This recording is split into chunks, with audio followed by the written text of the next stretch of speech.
Nous sommes avec le président du Conseil national, M. Stéphane Valéry, qui va répondre à 2 questions pour Monte Carlo IN. Bonsoir, M. Valéry. Bonsoir, Mme Coleman. Alors, la situation mondiale est très difficile parce que nous sommes en plein milieu encore de situation critique Covid, mais nous voulons voir le futur. Qu'est-ce que vous pensez, comment vous voyez le futur de la principauté de Monaco avec le Conseil national ?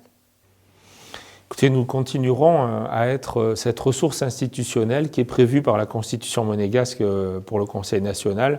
Nous sommes le relais des attentes et des besoins légitimes des Monégasques et de l'ensemble des résidents de la principauté.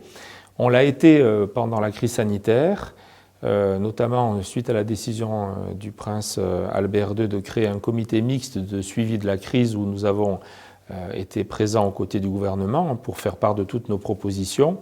Vous savez qu'on a très vite réagi au début de la crise, dès que les premiers cas sont apparus à Monaco, avec une session extraordinaire du Parlement, avec le vote d'une résolution dont je constate, c'était le 19 mars, et je constate que de très nombreuses propositions du Conseil ont été ensuite appliquées par le gouvernement. D'abord, il s'agissait de protéger la population par les masques, par les tests. Après, il s'agissait de réussir le déconfinement, notamment en testant effectivement gratuitement et massivement la population résidente et de salariés.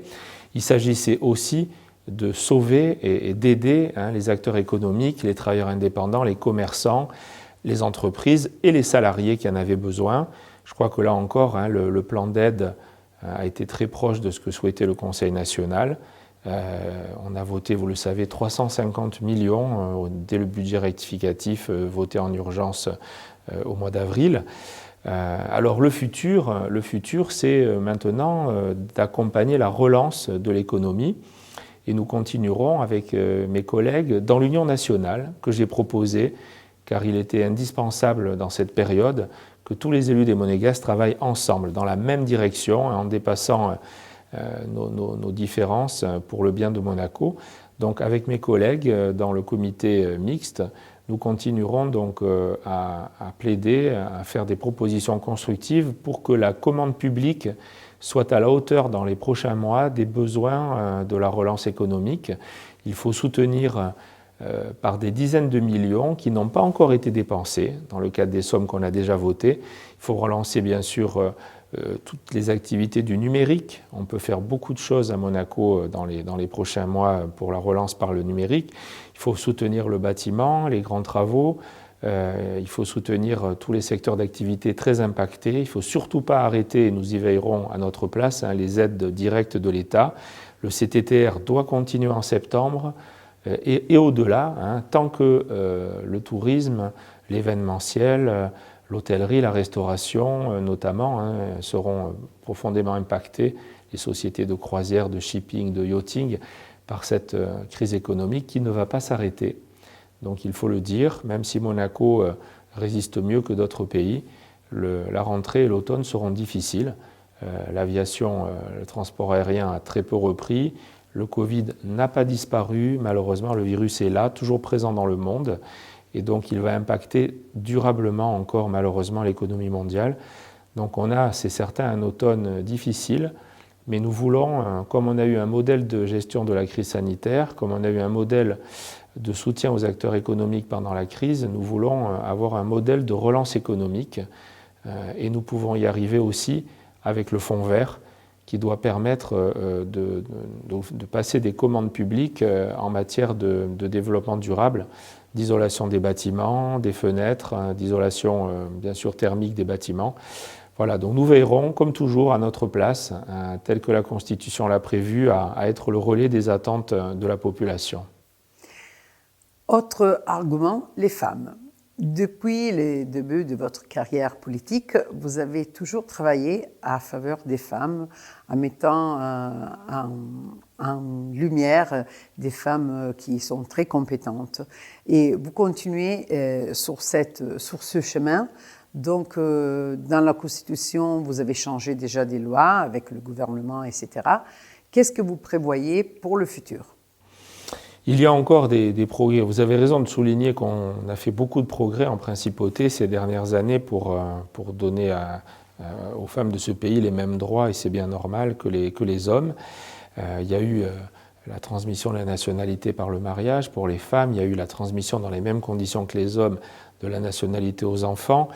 Il y a eu des progrès de société aussi, avec l'avortement thérapeutique autorisé, avec la dépénalisation récemment de l'avortement pour les femmes enceintes. Mais il reste des progrès à faire, bien sûr. Nous, par exemple, les élus, ce que nous pouvons faire, c'est de confier à des femmes de haute responsabilité. Donc, nous l'avons fait dans ce mandat. Pour la première fois, une femme est vice-présidente du Conseil national.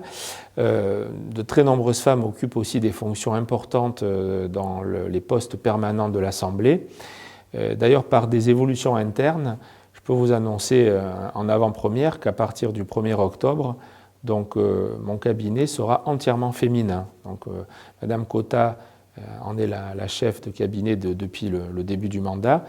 Il y a 4 autres postes, tous seront à partir du 1er octobre pourvus par des femmes. Donc nous avons non seulement de nombreuses permanentes au Conseil, mais elles occupent aussi des fonctions de très haute responsabilité.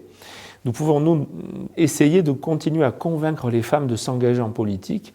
Et moi j'aurais évidemment beaucoup de plaisir à pouvoir annoncer, si nous sommes de nouveau, avec mes amis, candidats aux prochaines élections nationales, en présentant une liste où la proportion de femmes se rapprochera de ce qui est souhaitable, c'est-à-dire de la parité.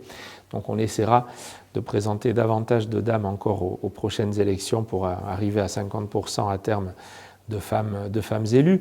Et puis, nous avons demandé au gouvernement, en commission privée d'études, de renforcer le nombre de femmes dans les conseils d'administration des sociétés d'État.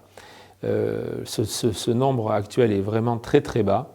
Parfois, il n'y a aucune femme encore dans certains conseils d'administration d'importantes sociétés concessionnaires de l'État. Ce n'est pas normal. Donc l'État doit montrer l'exemple. Le gouvernement doit, dans les prochains mois, faire rentrer davantage de femmes à des postes clés de la gestion des conseils d'administration de nos entreprises. Et les femmes chefs de foyer ? Alors pour les femmes chefs de foyer, des progrès importants aussi ont été réalisés puisque maintenant, depuis l'année dernière, elles peuvent être chefs de foyer quand elles sont fonctionnaires. Depuis quelques semaines à peine, c'était fin juin, nous avons voté une loi qui leur permet aussi de devenir chefs de foyer quand elles sont travailleurs indépendants. Il reste bien sûr à conquérir ce droit pour les femmes salariées, mais cela dépend totalement du gouvernement. Car pour qu'on puisse donner, sans déséquilibrer le régime de la sécurité sociale monégasque salariée, de la CCSS, la Caisse de compensation des services sociaux, pour qu'on puisse donner cette égalité et donc cette possibilité de choisir dans le couple qui de la femme ou de l'homme sera on va dire l'ayant droit du régime, pour ne pas utiliser le terme de chef de foyer, eh bien, il faut d'abord réviser la convention bilatérale de sécurité sociale avec la France. Ce n'est pas possible aujourd'hui. Donc la balle est dans le camp du gouvernement et notamment du conseiller pour les affaires sociales qui s'est engagé à entamer la renégociation préalable à cette avancée pour les femmes salariées. Merci Stéphane Valéry, président du Conseil national, pour avoir répondu à nos questions. Merci à vous.